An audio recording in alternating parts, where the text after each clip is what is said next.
climate change is a factor, and it's a factor that's growing, and it's a factor that's becoming more important in people's decisions to migrate.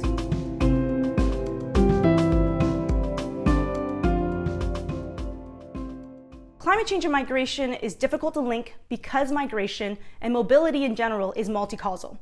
There are many reasons why somebody might be on the move. There's social, political, economic, environmental, and demographic drivers of migration. And that goes for any kind of migration. But climate change affects all of those factors. So it doesn't happen alone. It acts as what we call a threat multiplier.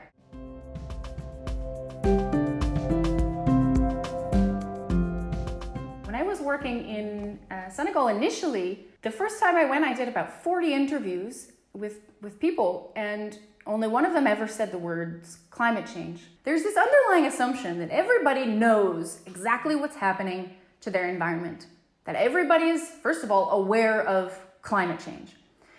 That's not true.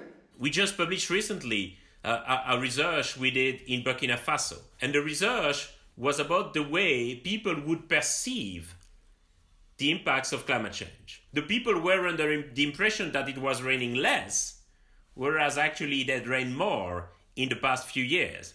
And obviously people make their decision on the way they perceive environmental changes, not on the environmental changes themselves. When your job and your life and your culture are so attached to what happens in the environment, you might be very aware of the impacts, but you don't know necessarily what the cause of that is, or you don't know that if it's reversible. Is that something that we can change? If you think, oh, this is permanent, or that, wow, my community is going to disappear, you start thinking about mobility in a different way.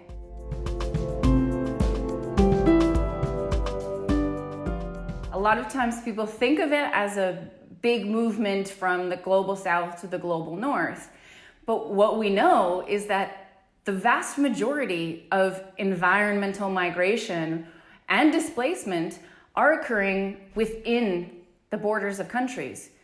So you have internal displacement being much more significant than cross-border or long-distance migration. The part of the world where most people are displaced by disasters, that's South and Southeast Asia.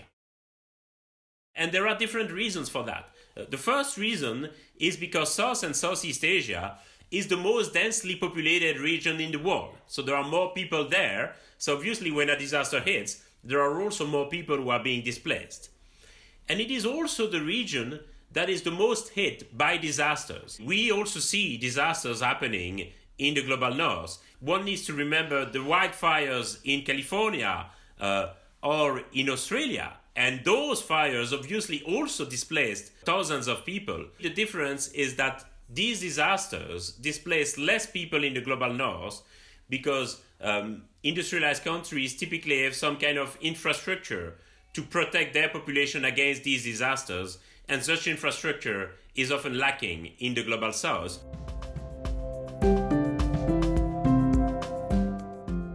Most of public debates in Europe are focused on migration from Sub-Saharan Africa to Europe. In Sub-Saharan Africa, about half of the families depend on subsistence agriculture as their primary livelihood, which means that even for a slight change in the temperature or in the rainfall, the livelihood of half of the population in Sub-Saharan Africa is compromised, which is the reason why so many need to look for an alternative livelihood in cities to work in another job and to send back a part of their salary to their families. And when some of those make it to the coast of Europe, we call them economic migrants. But as a matter of fact, it's a very Western view to distinguish between economic and environmental drivers of migration. For the people who depend on agriculture for their livelihood, the environmental factors and the economic factors are exactly the same. For you and me, our paycheck at the end of the month does not depend on the weather. For most people on this planet, it does, and we need to realize that.